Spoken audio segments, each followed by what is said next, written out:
the Blackness of Blackness interviews, Series 2, Episode 1, David Icke, interviewed by Mark Mace Smith. Enjoy, give us a shout when you're done. Right, well then.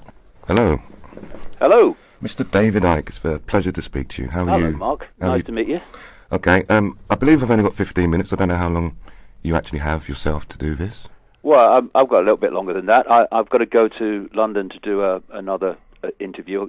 You know, being on the Isle of Wight, that's not quick. So I've got to leave about just after half past. Okay, well, I'll let you...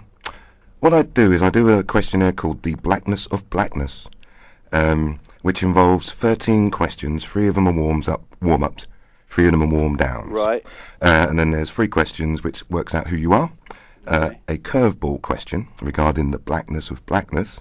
Okay. And then 3 questions which are checking my karma, because I'm trying to work out if I'm a good person. If that makes any sense. Right. Okay, so... I think. I'm not trying to put you on the back foot, but I guess that often helps. Anywho. No. I don't usually play off the back foot. It's cover drives I deal with. Okay. And just to let you know, give you as much time to say anything which you wish to put out there. Okay. And I'm hoping that the questions are open enough that you can say exactly what you wish to say. Right. Okay. My first question, it's a warm-up question, is where are you? Where am I? Yeah. Well, that's about 2 or 3 hours, really. The simple answer to that is that I'm on the Isle of Wight currently, staring at a computer screen. Uh-huh. But where are we? It's one of the things I write about extensively in my books, and the new one, Everything You Need to Know But Have Never Been Told, goes into this in some considerable detail. Where are we? See, when you start to break down the nature of reality, and even the cutting edge of mainstream science is having to go here now with things like quantum physics, it's a very good question, because what is the I? You know, we think we're living in a solid world that is outside of us, but the world that we think is outside of us is actually the one we're perceiving as a visual reality, actually only exists in that form in a few centimeters at the back of the brain, which decodes visual reality. You know that scene in the Matrix where Neo says, "This isn't real," and Morpheus says, "What is real?" Yes. If it's what you can see, touch, taste, and all that stuff, then real is only electrical signals interpreted by your brain. So that's one of the big things that I explore. Yeah. Where are we? Who are we? We certainly are not what we're told we are. Okay, so in the physical sense, correct me if I use the wrong terminology, you're in the Isle of Wight. Yes. Yeah, but then you... Well, on it, really. On it, yes.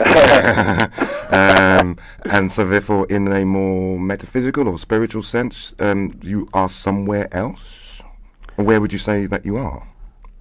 Well, that's another thing, you see. I mean, we perceive the world and interact with the world mostly through the 5 senses. And if you are only doing that, then you are in this world and you are of it. Yes. And if you're in the world and of it, then to get a fix on who you are, the nature of the world, the nature of reality, the nature of world events, then you have to get that information from the world you are part of. Which is the media and education, what we laughingly call education, and all these sources of information. So if you are 5 sense alone in terms of your perceptions of self and the world, then you get the 5 sense version of the world, which is so tiny and so narrow, it's almost laughable. Okay. But if you expand your awareness, you expand your self-identity from I am my experiences, I am my job, my race, my religion, my income bracket, my class, to I am a state of awareness, a point of attention, having those experiences. Well, that's very different, because as you expand your sense of who you are, you allow yourself to expand into other levels of consciousness, which are shut out by I am just 5 sense me. And therefore, I operate on multiple levels of awareness, and therefore I can go from, deep stuff about the nature of reality to Leicester City's latest result in in two sentences because you're moving between different levels of yourself, different levels of your infinite multi-leveled awareness. And I think it's really, really sad, and as I expose in my books in some detail, it's not by accident, it's by design, that people are locked away in the five senses because they have an incredible limited perception of who they are when they are literally infinite. Yeah, I appreciate that. In this, so I'm trying to open my consciousness so I step outside of the five sense reality, and then I wonder where that positions me. And I guess I'm thinking as a physical being of where it would position me, but then I'm trying to get to an idea of how I can understand that and inhabit that extra dimension so that I can.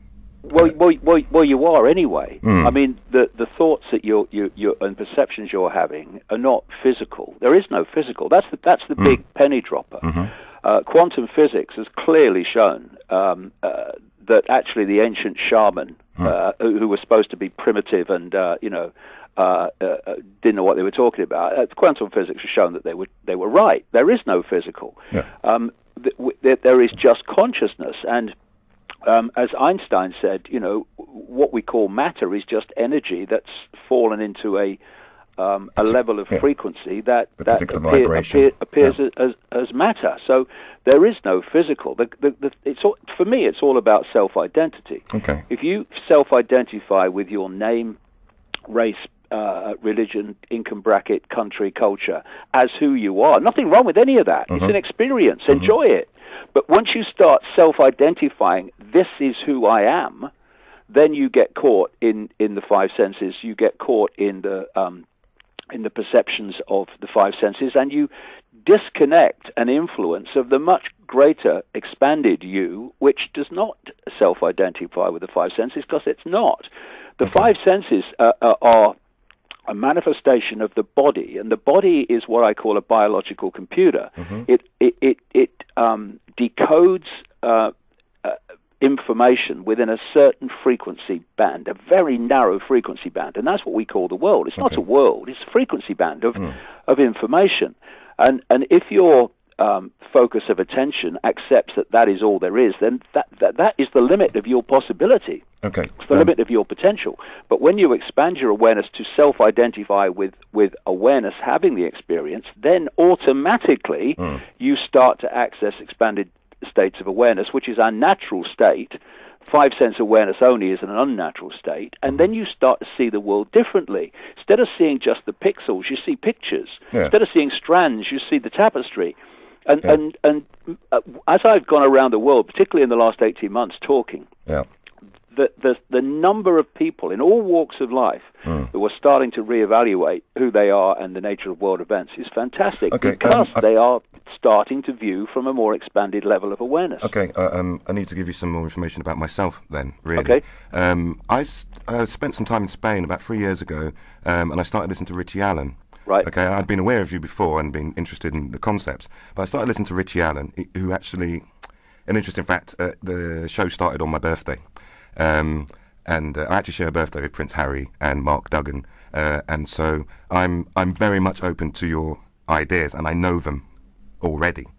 Okay, so what my desire is to do is to talk to you, and so that we can work out how we can express this to more people now, because so you don't need to convince me of these things. Do you see what I'm saying? Yeah, but I'm not talking to you so much as talking to your listeners, you see. Well, indeed, and I'm trying to make sure that the listeners can get the full picture. Okay. Yeah, and if I have an opportunity after this interview, then I will add more of the information which surrounds this. Okay. To give them a bigger picture. Right. Okay, and I think we've gone 10 minutes in, and we're still on question one, as in where are you, which we've answered. And I'll quickly go for the next question, which is, what is the weather like where you are? Well, it's been very cold, actually. Actually, in the Isle of Wight, we don't usually get it so bad, people think, but of course we're surrounded by sea, so we do get it really cold sometimes. But I was in Manchester recently, talking, and it was freezing cold. So you have my admiration. Yeah, well, I'm trying to fly out to Mallorca sometime next week, spend the Christmas there. And then the next one is a third question, which is still a warm-up question, is do you have a favourite word? Perception. Okay. Now, my first of the core questions, which you've begun to answer, and some of these do overlap, is who are you? I'm a point of attention within infinite awareness, having an experience called David Icke, at the same consciousness you are, having an experience as Mark and everyone else is. And this is why the whole concept of judging people by race, religion, background, and stuff is absolute nonsense. It's like two spacemen on the moon who are arguing with each other and fighting each other because their spacesuits are a different color and were made by a different manufacturer. It's insane, and we are not going to sort the world out until we realize who we are and stop being divided and ruled by what we're not. But so, I mean, we're kind of, in what way, therefore, are you and I different? I just have a different point of perception. I have a different point of observation. Okay. You can get many different people in a room, and you can bring up a subject or even a picture, and you can ask them what they think of it, and they'll have either a majorly or slightly different view of it, because they have a slightly different fix on how they're seeing it. That's simple. But the consciousness that's seeing all those different angles is the same consciousness ultimately. Okay, and then what is that consciousness? Well, it's a state of being aware. Just simple as that, a state of being aware. And we can be infinitely aware, which some levels of this consciousness are well beyond the human world, or we can be fractionally aware. And basically, it's how many onion skins of program perceptions are you going to allow to be surrounding you to create the barrier between the infinite self that you are and the name, date, race, religion self, the five sense self. Because when people say you need to seek enlightenment, I completely disagree. We are enlightened. Our natural state is one of expanded infinite awareness, far beyond the scale of attention and awareness that we have in a human body. But we take on these programs which are downloaded to us from cradle to grave, which are basically different versions of little me. You have no power.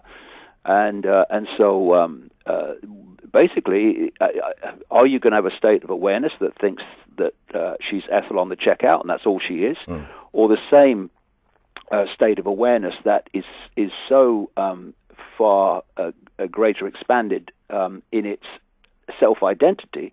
I am infinite awareness having that experience as Ethel on the checkout, then that's another state of awareness. But in the end, we're just a state of awareness. And see, when people leave the body at a near-death experience, and they say reality dramatically changes, and they could see past, present, and future instantly in the same now, that's what leaves the body is their state of awareness. The body is just a vehicle for that awareness to experience this tiny band of frequency we call the human world and planet Earth. Okay. My next question, number 2 in the core questions, is what do you do? What I do is follow my heart for a start, follow my intuition. That's what I've done for nearly 30 years, and that's what's led me where it's led me for where it's led me is worth. And I question what we're told to believe. I don't question some things. I question everything and see if it stands up. Some things stand up. The overwhelming number of things do not stand up, especially if they are uttered by people in authority, government, corporations, media, education, all of that. So it's what has been staggering in my life, Mark, is to see the information, the documentable backup information and evidence that exists of a completely different world that we live in, that most people never ever see, because the information is so that people receive is so narrow, what I call the postage stamp consensus. And once you break out of that, you go, why hasn't anyone told me about this before? Why doesn't everyone know this? Because if we know that we're infinite awareness having an experience instead of the experience, we are a nightmare to then collectively control in the hands of a few people. Yes, I thoroughly agree. I got red-pilled, as they say, Right. at 9/11. Yes, exactly. Yeah. My next question on that is, why do you do what you do?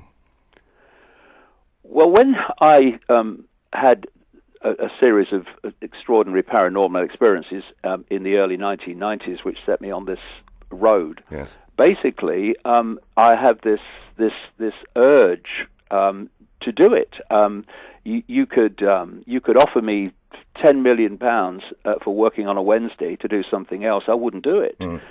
Because and the other thing is that once you know what's happening in the world, once you know, for instance, the scale of child abuse by the rich and famous alone, never mind everything else, once you know where this world's being taken to a point where artificial intelligence is planned to be attached to the human mind to delete basically the human mind, so artificial intelligence becomes the human mind. They're openly talking about this and saying it's going to happen now because they're trying to sell it as we'll become superhuman. We won't. We'll become subhuman. That's the idea, and they know it. Now, once you know that, there's no walking away. There's no walking away. You just get up in the morning and do what whatever you have to do to be as effective as possible in alerting people to the fact the world's not like they're being told it is. So that's why I do it. I couldn't do anything else. Okay. Right. A curveball question. Right. I'll get me bat ready. Yeah. Tell me something about the blackness of blackness. Well, that's an interesting thing because I've taken psychoactive drugs once in my life, and that was in 2003 in a rainforest in Brazil, in a controlled situation. And I went into an altered state for 5 hours where this female voice is the form it took, as loud as mine is now. Talked to me for 5 hours about the nature of reality. And the opening line was, all you really need to know is infinite love is the only truth, everything else is illusion. And what went on to be told to me was that the whole world that we think we're perceiving is an illusion. And when I came back to England and looked at all the different scientific disciplines, I realized that if you put the dots together, they've already sussed that. They just don't want us to know. Yeah. But on the blackness of blackness, at one point very early on, as the voice was talking to me, pictures were appearing relating to what was being said. And what appeared was this darkness, this blackness, but it was shimmering. It was brilliant. And this voice said to me, "This is infinite awareness in awareness of itself." In other words, that level of this consciousness that's aware that it's this consciousness, right. And from this, everything else comes. And it was an amazing thing. It didn't move. It was still and it was silent. But from that, everything comes. And then, as the years have passed, I've met people who've had the same basic experience and seen this blackness, this brilliant blackness. And I read a book years and years after, in fact it came out in 2008, I think, by an American neurosurgeon called Eben Alexander, who went into a 7-day coma and went off into La La Land, other levels of reality, which as a scientist he didn't believe before even existed. And he describes experiencing this blackness, and he described it brilliantly, actually, as the dazzling darkness, and from which everything comes, and from which all what we call love emanates. And so, you know, we have this thing that, you know, white good, black bad in terms of colors, you know, the darkness dark and white, oh, it's the light. But actually that's all a nonsense as well, really. And I experience this as this great description, dazzling darkness. And whenever you say blackness of blackness, that's what comes to mind. Yeah, that's cool. Indeed, I've asked that question several times of several different people, and that is the closest to what I think as a response. But I've been listening to you for a while, so maybe you influenced me. Okay, my next question, it's me checking my karma. And what I did is my friend fell out with another friend, and he didn't know that the friend was upset with him. So I said, you can ask him these 3 questions, and if you ask them sincerely, you will know how your friend is. Okay, so that would be him checking his karma by finding out how his friend is. That make any sense? If not, I'll just ask you the questions. Mr. David Icke, how are you? I'm good. Have great satisfaction in my life because of what I'm doing. Yeah. And if I wasn't doing it, I would not have great satisfaction in my life. Because of the way this world is so manipulated, and stress and distress and fear and everything is so manipulated to divide, rule, and conquer. Most people, they basically define their happiness by their state of unhappiness, from what I observe.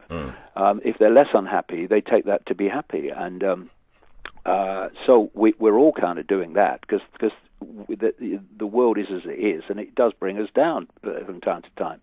But I'm as happy as I've ever been, and of course, when you go into these other levels of awareness beyond the five senses, like in that ayahuasca state, that psychoactive drug state in the Brazilian rainforest, you go into levels of bliss and happiness, and above it all, perception that you almost never experience here because of the way we're all suppressed. But in my life of 65 years, I'm as happy and contented now as I've ever been. Yeah, I've been saying that myself recently, and I've added the fact that I'm as old as I've ever been.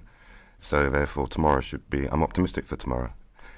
Yeah, well, the thing is that we live in a quantum field of possibility and probability, and our perceptions are interacting with that.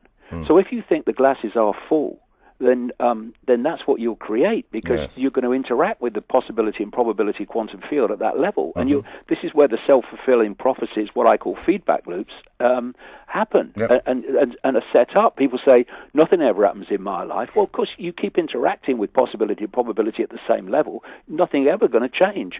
So being optimistic and being